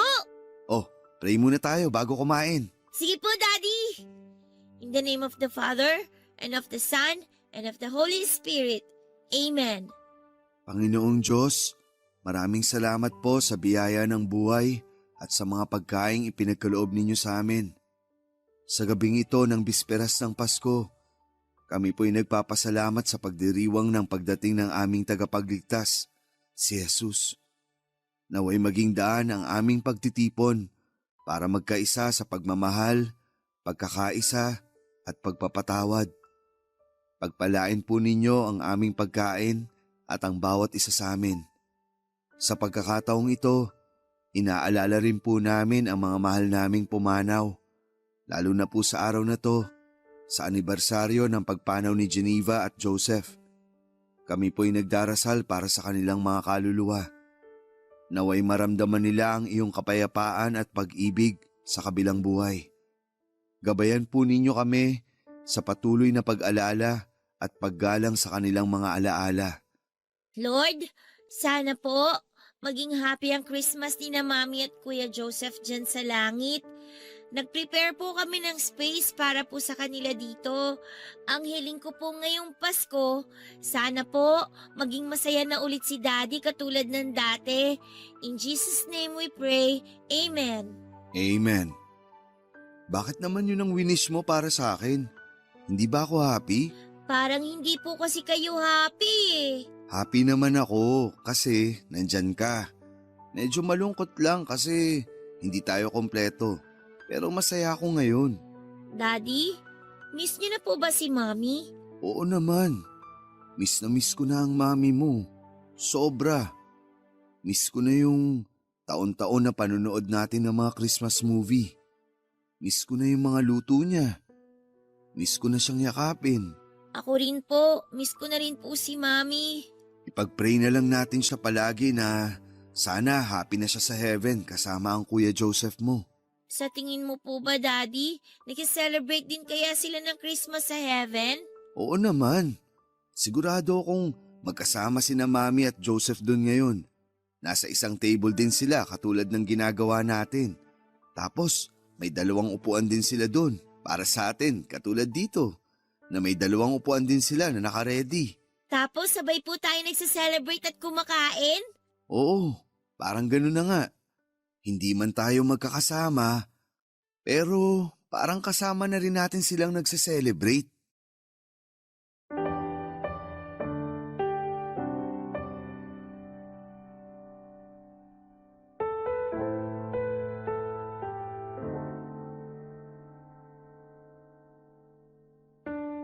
Taon-taon, gano'n na po ang naging tradisyon namin ng anak ko.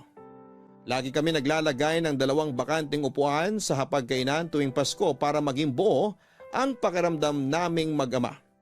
Weird man para sa iba pero yun na rin ang tanging naisip namin para makaiwas sa kalungkutan na maaari naming maramdaman sa pinakaimportanteng araw sa buhay namin. Nakakalungkot man na 2 death anniversary ang taon-taon naming inaalala tuwing Pasko, pero sinisiguro naman namin ng anak ko na kapag nagdiriwang kami ng Kapaskuhan ay walang lugar ang kalungkutan sa puso namin sa mga oras na yon. Papadudot, hindi na po ako nakapag-asawang muli at kung ako ang tatanungin ninyo ay wala na akong planong mag-asawa pa. Ang pag-ibig ko ay para kay Geneva ay mananatili na sa puso ko habang buhay at hindi ko na ma-imagine pa na ibigay ito sa ibang babae. Kung meron man akong pagbibigyan nito ay walang iba kundi para na lamang sa anak kong si Lorene. Marami pa kaming pagdadaan ng dalawa at pinapangako ko sa anak ko na ibibigay ko ang lahat ng makakaya ko para masuportahan siya sa bawat desisyong gagawin niya sa kanyang buhay. Papadudot, dito ko na po tinatapos ang istorya ko. Merry Christmas po sa inyong lahat. Sana ipagpalaing kayo ng Diyos. At ang hiling ko ay tumagal pa ang inyong programa at magpatuloy ito sa pagbibigay ng inspirasyon sa lahat ng mga Pilipino. Mabuhay po kayong lahat at sa lahat ng bumubuo ng Barangay Love Stories at Barangay LS. Paalam at maraming salamat. Ang inyong forever kapuso at kabarangay, Sam. Gone but never forgotten. Yan ang lagi nating sinasabi sa lahat ng mga mahal natin sa buhay na namayapa na dahil totoo naman na hindi sila mawawala sa puso't isipan natin. Mananatili sila sa ating buhay magpakailanman. Sa ating mga kabarangay na nakikinig ngayong araw,